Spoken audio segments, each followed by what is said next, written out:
का हाल बा भाई लोग तारा लोग खातिर हम नया एगो वीडियो लेके फिर आ गइल बानी जौन गौर में मेला लगा हुए पर मेला तारा लोग के देखा ना पाई यही से जुलूस के वीडियो लेके हम आइल बानी जौन में बहुत सारा स्टार लोग आइल बोलो स्टार लोग के हम नाम उतना नहीं जाना पर एक दो जानी के नाम जानते हैं जौन लोग के बता दें तारा लोग के तो इनकरे लोग के नाम है एक जानी के नाम है खुशी और एक जानी के नाम है रितु। तो इनकरे लोग के वीडियो हम तारा लोग के आगे दिखाओ तनी चलो लो देखे खातिर फटाफट तैयार हो जालो और हमारा चैनल के सपोर्ट कर लो और वीडियो बहुत सारा ऊपर मिली तू लोग सपोर्ट कर बोलो तबे हमार वीडियो आगे बढ़बो करी। तो तार लोग के दुआ से हमार वीडियो आगे बढ़ते रही तो वैसा ऐसा ऑर्केस्ट्रा बहुत तार लोग के दिखाएं पूरा खुलाम खुली ऑर्केस्ट्रा तार लोग के दिखाएं भाई। तो लो तारा लोग के सामने आ गई बा वीडियो तू लोग खुद ही देख लो ओकर बाद फिर हम आगे बकचोदी करें। तो ये रितु डांसर के वीडियो है देख लो रितु डांसर के।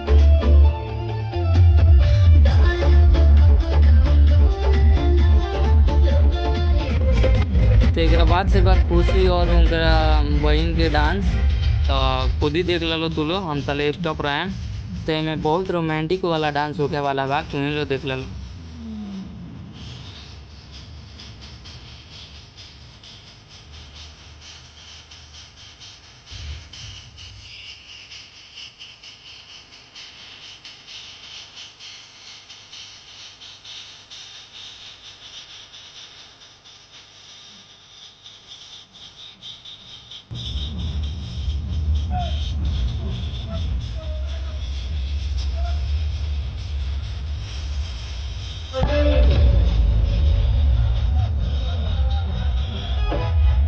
दूसरा डांसर जो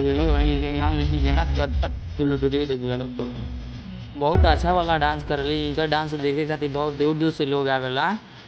तो तुम लोग देख लो हमारा वीडियो में इनका डांस।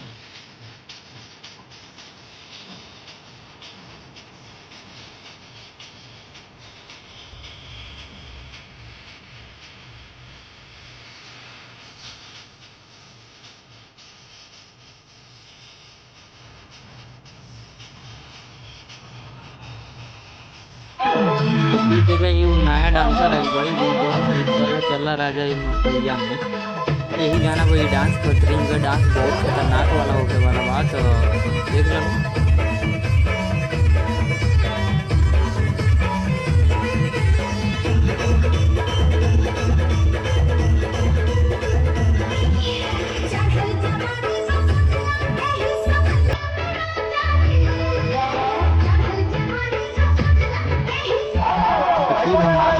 वीडियो लेके जिसमें बहुत रोमांटिक डांस होके वाला बा खुशी और उनकर बहन दोनों साथ में कर लो रोमांटिक वाला डांस देख लो देखते देखते तुम लोग खुश हो जाए बोलो यार।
याद